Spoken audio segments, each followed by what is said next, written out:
Steffen from Sled Manitoba. I got a lot of positive feedback for the TingerDog do-it-yourself manual, but I still received so many questions, so I decided to make this video and show you how to do it. Sometimes seeing it makes it just so much easier. Most frequent question is, for instance, how long does it take? Well, I have done it now a couple times, but if all tools and parts are available, me and others can do it in under 3 hours. My first installation took me about a day, but I really didn't have a good manual to work with at the time. So first we should take out all the stuff, get everything ready, like the engine, get it out of the box, get it set up.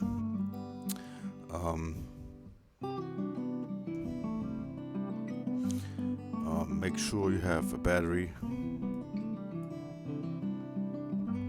Put it all on the table. Tools should be ready there in the big box with all the parts in there.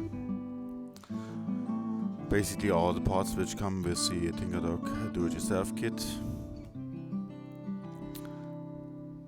It has the driving clutch.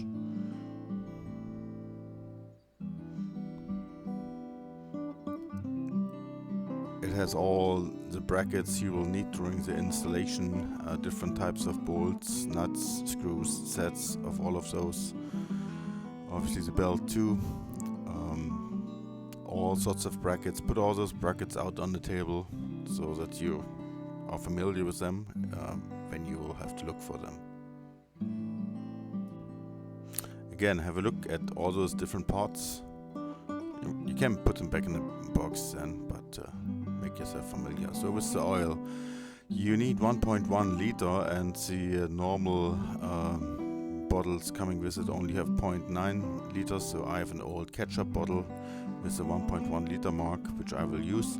You need the bracket for the battery, which will come, then extensions for the control box, and a number of cables you can pre-fabricate before you actually start with doing anything. On page 31 it says how they should look like, and you just make them before you even start, and then you have them ready. Okay, next step is to remove the hood. So remove the 2 rubber fasteners and slide the hood forward. The next thing will be the removal of the chain cover with the Torx 25. And be careful, you can easily break those screws. Move the chain so that the chain is chain link connectors at the top, and take it apart. Take the link connector out and roll the whole machine forward so that you will get rid of the chain.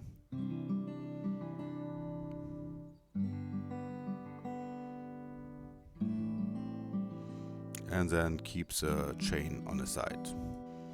If you remove the side covers, make sure you're using a Torx T25. Everything else will damage the bolts, and maybe even use a hand tool if your power tool is too strong.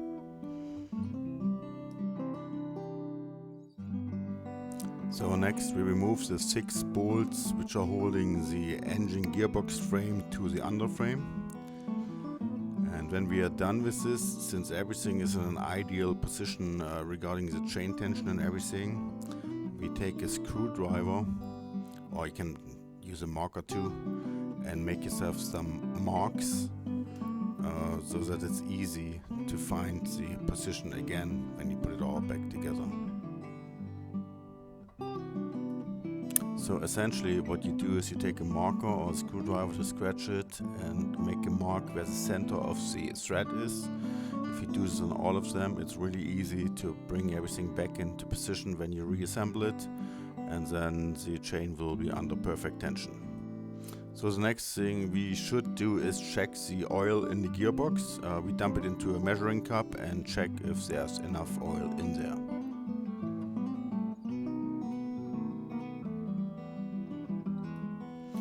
Then we start taking care of the engine.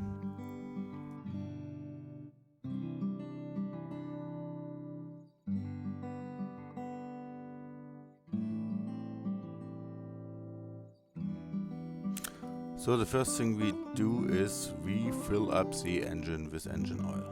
We have the engine oil prepared.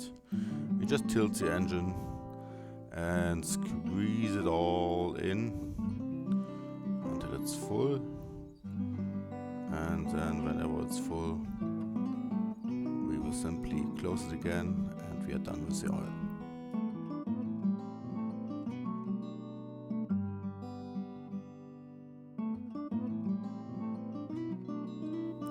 Okay, now before we can mount the engine with the bolts, which you will find in one of the bags, fastener kit number 1, you have to drill out the holes probably. There's always a little bit of flash or other stuff left in those cast iron holes, so just drill them out and open and make sure that the bolts are fitting in. It saves you a lot of problems afterwards. So just do this for all 4 holes, make sure the bolts are fitting easy in there, and yeah, that's it. So sometimes people are telling me or asking me, so why don't you just use smaller bolts? No, you shouldn't do this because the holes in the frame are an exact match for those bolts, and if you try bolts with a small diameter, then the whole thing can start to move unnecessary.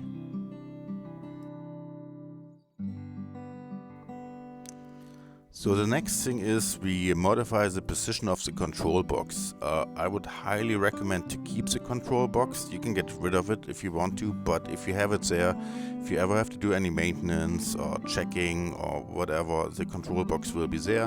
And also you have the key where you can basically put it to 0 and take the key with you, and then the engine will not run. And for this, basically, we have to remove the control box.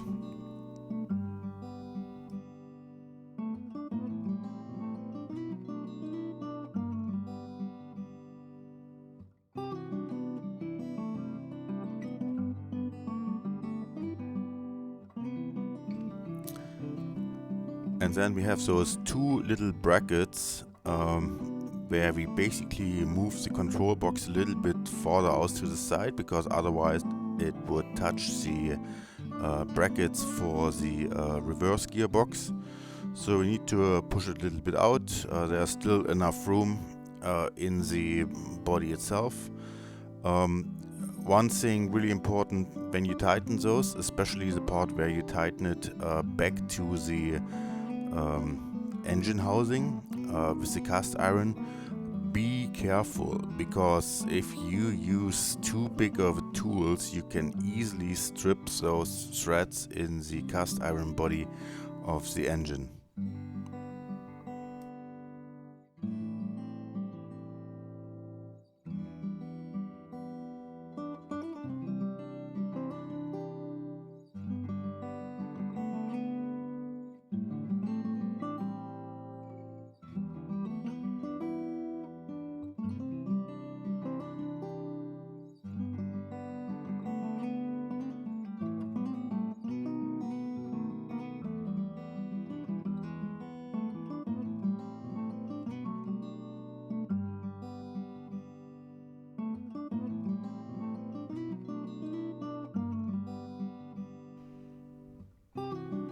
Again, I can't say it often enough, when you put those bolts back in, be careful, because again, you can easily strip the thread. And don't forget to put the black cable back on there too.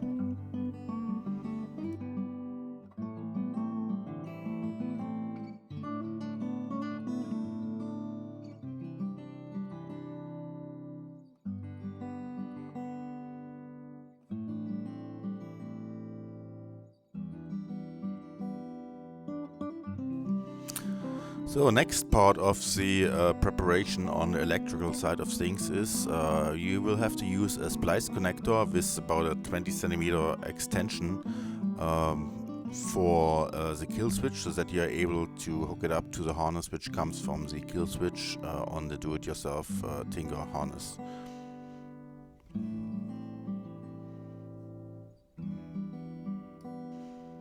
I prefer those splice connectors because you just leave everything else as it is. You don't cut anything, basically you just come off from a splice connector.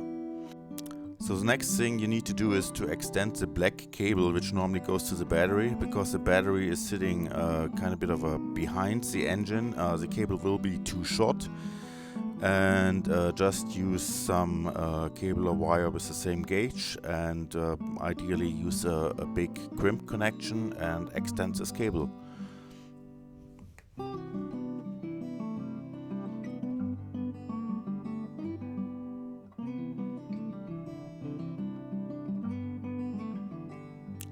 Here we go.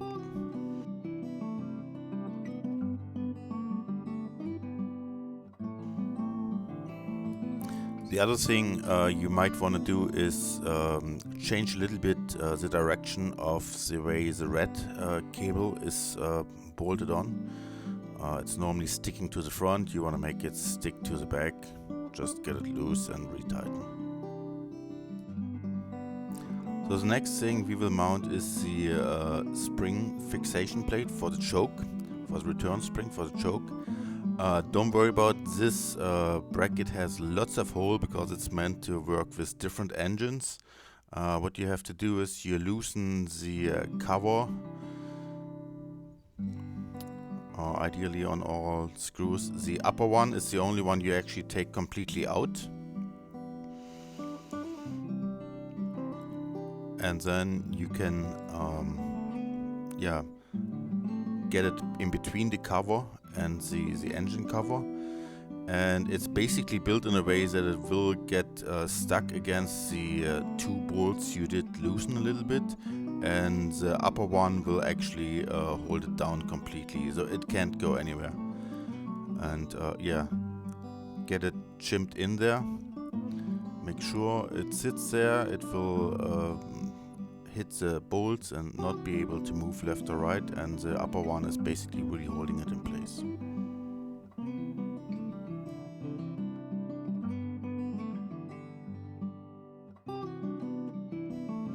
So the next thing is modification of the lever for the choke.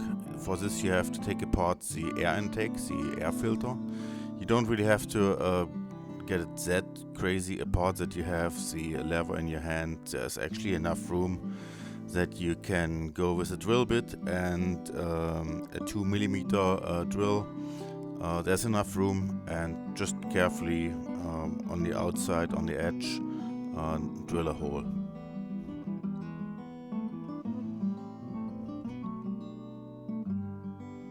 It's really easy done, and again, you don't have to take the whole thing completely apart. There should be enough room.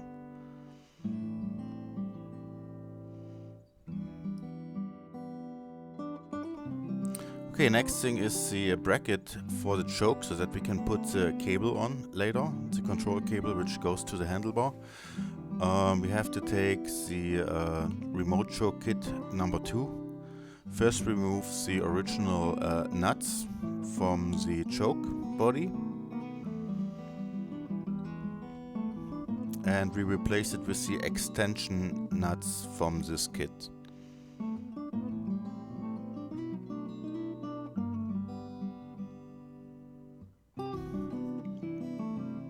Be careful when you tighten those down, because the whole thing is made from plastic, so you don't want to break it.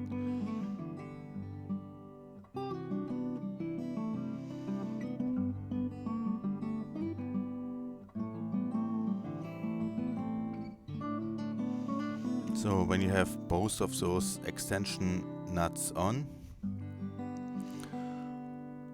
then you take the bracket and take the 2 bolts you have in this little package and mount the bracket.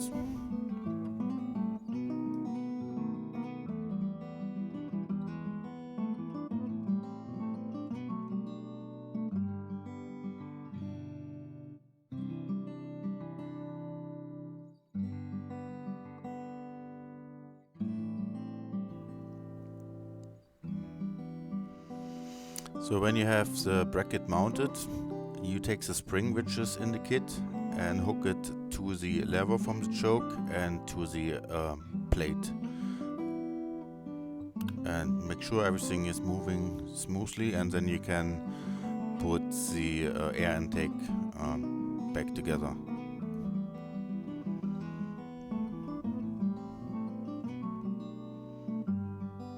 You can also leave it off if you want to, because you need to go to the gas cable connection later. But I think it's cleaner if you put it back on, so nothing can go in there. It's just all safe, so I put it back.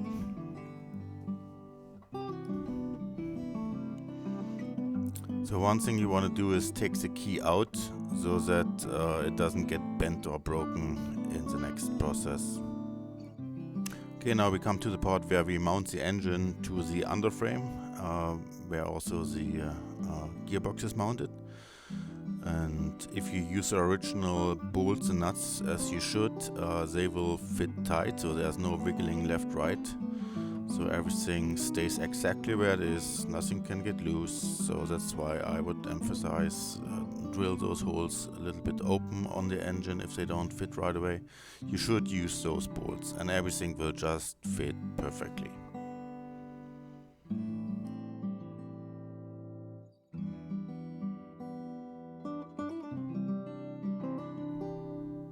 So as I said, everything will just fit perfectly. It should be easy. There should be no force needed. It will just sit on there. Then tighten it down with the bolts and the nuts, which are all in this little package. Some of them are a little bit tricky to get onto. But at this point you still have access to the underside of the plate, so it should be fairly easy to tighten those down properly.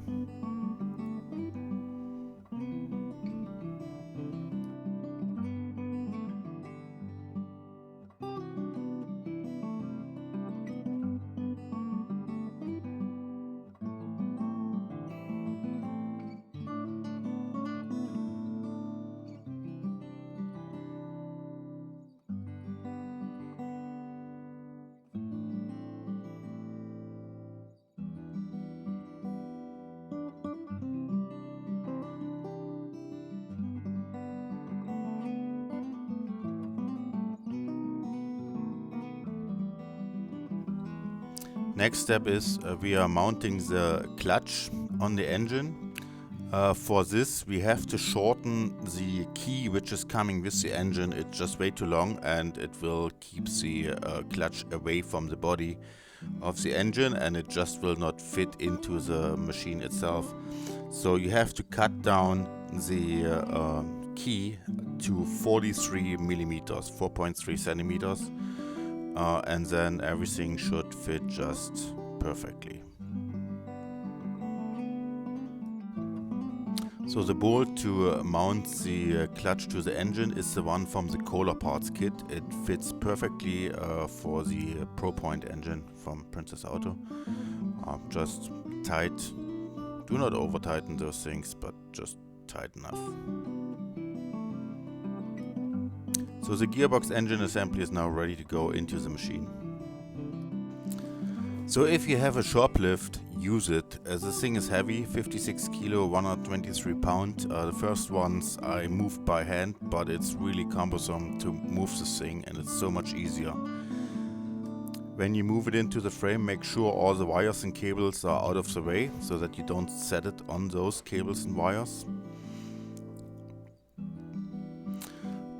So if you lower it down, there is a trick on how you can make life much easier. Just if you have used those ratchet straps the way I'm using it, so you're going through the frame, not hooking it onto the frame, then you can tilt it to the side and you can easily get the driving clutch underneath the frame part.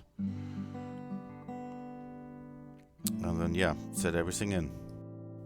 So when you mount the gearbox engine assembly to the frame, just look out for your marks, that you line it up perfectly, and put in all the bolts. Some of the bolts are really hard to get to. You have to be a little bit creative on how to get to the bolts and nuts. And if you look on page 19 in the manual, it will show you where you can or should use what type of wrench. So again, line everything up with the original marks.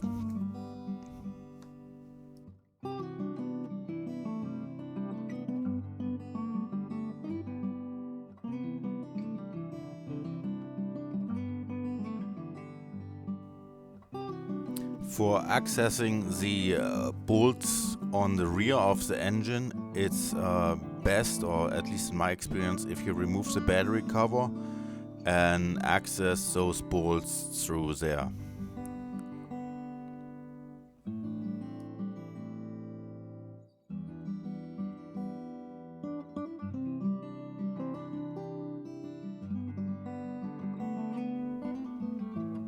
Okay, tighten everything down. Again, some of those bolts are a little bit hard to access, but you will figure it out. Put the chain temporarily on if you are not sure if everything is where it's supposed to be. The four in the front are obviously the most easy to access bolts.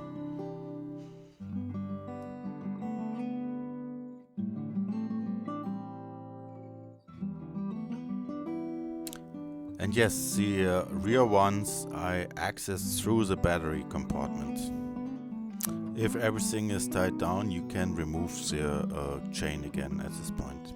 So for the installation of the gas cable, we have to remove the air filter again and loosen the lever on the engine so that it's moving easy. What I also like to do is I tension the spring, which moves the lever back into the position by just going in with a needle nose plier and winding up the long arm on it, so that there's simply more tension on the spring and it's easier going back to idle.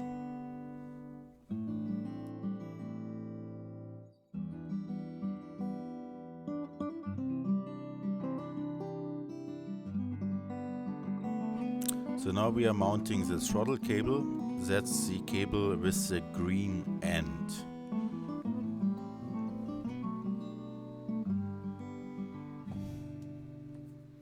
We make everything loose, which needs to be loose, and then we feed it right in there.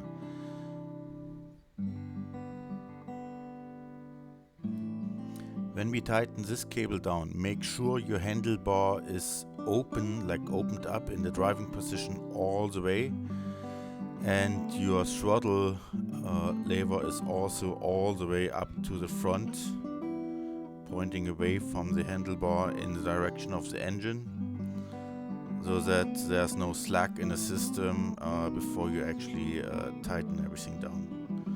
Just again, make sure before you tighten this down that this gas lever is in the front position and the handlebar is fully out. If everything is tight, then you should cut the cable, the excess cable, so that you don't have unnecessary wire there. So the next thing will be the choke lever and the choke cable to be attached. You basically need those two parts, and one needs to be modified. We will modify the hole at the wire clamp so that two cables fit through. So typically a 4 or 5 millimeter drill bit should do.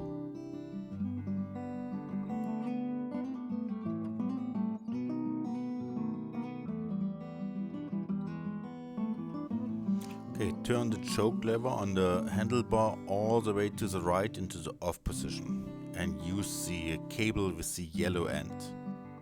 I will mount the cable retainer a little bit different than intended, because I don't really need to adjust it there, I just want to keep it in place. So we feed the cable with the yellow end through there. So now we take the cable and go through the eye of the spring and make a sharp bend. So we are holding on directly to the spring, not to the lever. When you have the sharp end, you put your cable clamp on, feed it through,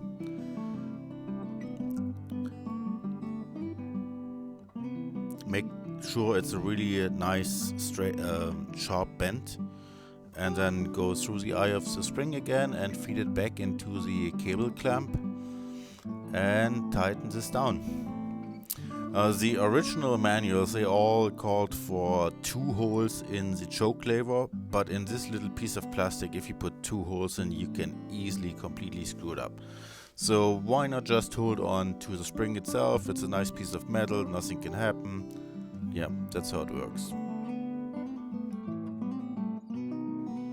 And then again, after you tried everything that it's tight and works, then just cut the excess cable.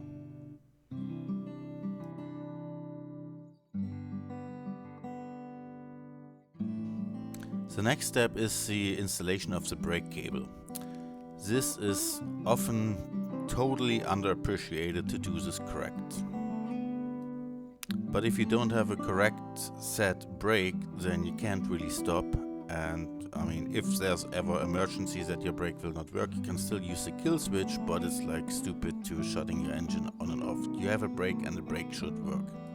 The brake assembly is pre-installed, but I would take a guess the chance that it's in the right spot is less than 50%. So what you want to do, you want to take it out, and then you use a zip tie to close it that it barely fits over the brake disc. I mean, it can really get tight on there. I mean, you should be able to get it on there, but you should pre-tension those levers that they barely fit on the disc itself. So when you have it down with a zip tie that it barely fits on the disc, then you leave it with the zip tie and you put in the cable from the brake. Everything is still under tension, like if it would be sitting on the brake disc. And while it is under tension, you put the wire clamp on. Like everything is still under tension, as if it would be on the brake disc with the brake pulled. Everything's under tension, and you put this wire clamp on. So if it was sitting tight on your disc, don't worry about it. If you use the brakes the first time, there will be some play immediately there. And also, by the way, if you ever have to adjust your brake again after a while, obviously some wear and tear on the brake pads, then do it the same way. Get a zip tie and tie it down that the clamps are engaged, and then adjust your cable nut or your wire nut. So with the cable in there still under tension, you put it on the brake disc and move it into position and bolt it down, and you will see that it's not the original position it probably was in. Doing it this way will ensure that the pressure coming from both lever arms is the same. If you leave it in the original position, you probably will end up with a situation that only one of the lever arms is actually touching or really braking or trying to brake the disc, and you don't really have this clamp effect. You're just touching it from the side, so your brake will not be working. And then you can adjust your tension on your lever over and over. It's just not aligned correctly. So just do it this way, and it will save you a lot of problems.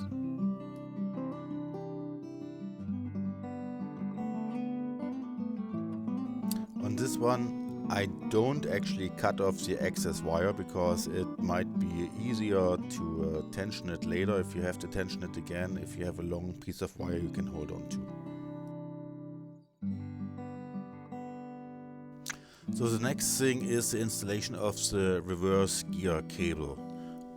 Very important, if the lever points towards the engine, you are in forward position, like the engine moves forward.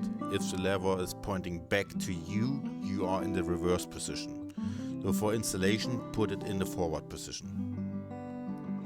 For the installation, you will need those 2 parts. The spring, or better the arms of the spring, come in different shapes. Some of them are already bent wide enough, other ones you have to bend a little bit more, so that the spring will fit under the screw and under this little plate which is in there. And then you can just loosely tighten it down for the moment. So you feed in the cable, and also attach the spring. It's better if you put the hook from the inside out and not from the outside in. It's just so you take the cable and go around the bolt underneath the plate and make everything as tight as you can by hand, and then just tighten down those two bolts.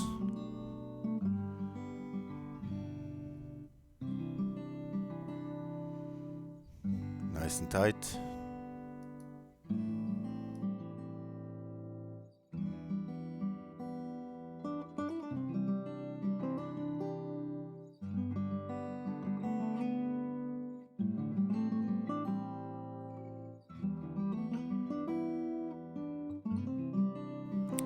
Okay, next to check if the function is really working, everything is working, go back to the handlebar and flip the lever back to U, which means reverse position. Go back to the driven clutch, turn it, and you should see that the sprocket is turning in the opposite direction. Then go back to the lever again, flip it forward in the forward direction, spin the clutch again, and after a short click the sprocket should turn also in the same direction as the clutch. And then you can cut the excess wire off on this one. You can now start to zip tie those control cables into position that they are out of the way of everything, and everything just looks nice and clean.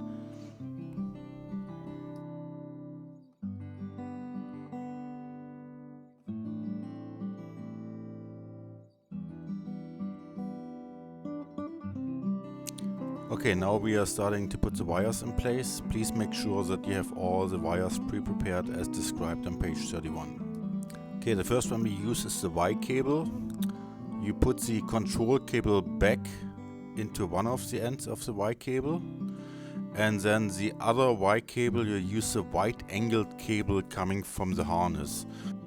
I like to use those insulated connectors, and the white angled connector from the harness comes in different sizes. Sometimes it fits in easy, and sometimes you have to widen it with needle nose pliers a little bit so that it fits in there. But this way everything is nicely insulated. So now what we do is we connect the positive ends and then separately the negative ends of the two harness ends.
And then we will insulate at least the positive end. The negative end we don't really need to insulate, but the positive one for sure. If, like in this case, your shrink tube is a little bit too small, use needle nose pliers to widen them quickly, and then it will fit.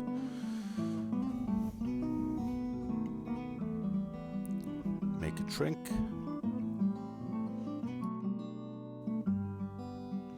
To wire this up for the ProPoint engine, do not connect the two red wires from both ends. Put the red wire under the shrink tube and insulate it. Do not connect it with the other red wire.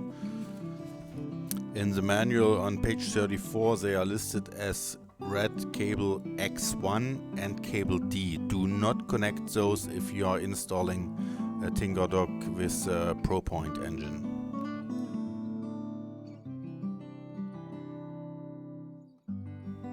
On the negative end of the harness there's also a black wire sticking out there, which we will not use. Just leave it alone, it doesn't do anything. You can cut it off if you want to, but just leave it. And just for cleanliness you might want to wrap it up with some electrical tape, but you would not have to isolate this since it's just ground, so it's the same as the frame, nothing will ever happen.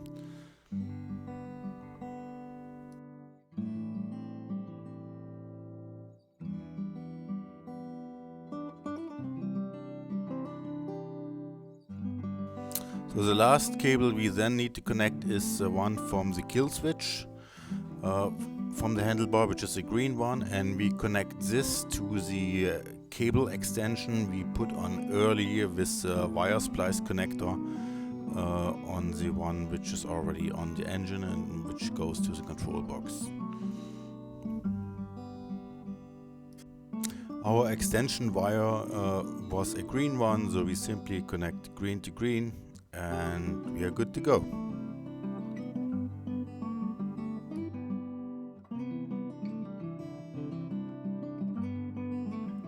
Okay, put everything neatly away. We can zip tie it later. And now hook up the battery. There should be from the engine a red and a black cable, and also from the harness a red and a black cable. So just connect them red to red and black to black.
So when you have done this, the battery, the final part of the electric component, then go to the machine and make sure all the wires are in a secure place, out of anything rotating, moving, shoving on parts. So yeah, just take some zip ties and make sure that they are all nicely tight, secured, and don't touch anything they are not supposed to.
So we are near the end. Basically what we have to do is the recoil starter assembly.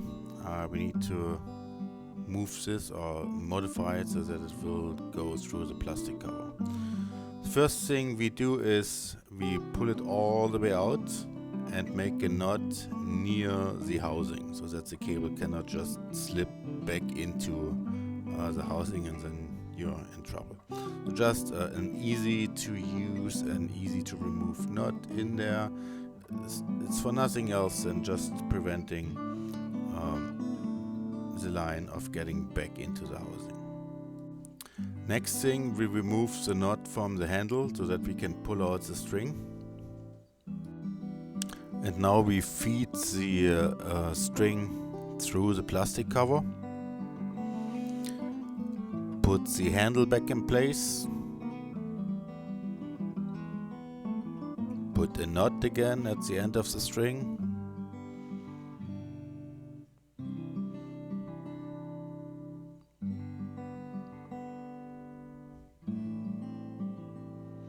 And remove the knot we have on the line near the housing. Now we can put the cover back on.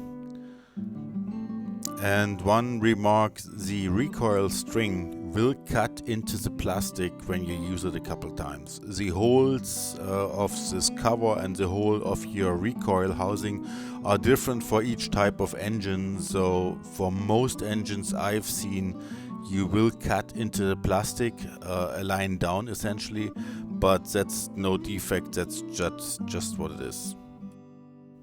Please use manual tools when you put the bolts back in because you can easily damage them with power tools.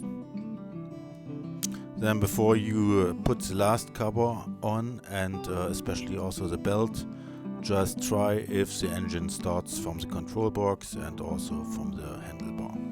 Then you can put the belt in. When you close the cover on the driving clutch side, make sure you use the one with the shorter thread at the bottom. Okay, that's it. You can hook up the wires for the light on the hood and put the hood in place. And well, you are now done with the installation of the ProPoint engine into the TingerDog do-it-yourself kit. So don't put the chain back on right away, leave this one off, get the machine out, start the engine and let it run for 20 minutes and then put the chain on. So that's it, you're done. Read pages 37 to 39 to get familiar with the operation of the machine and then go out there and have fun.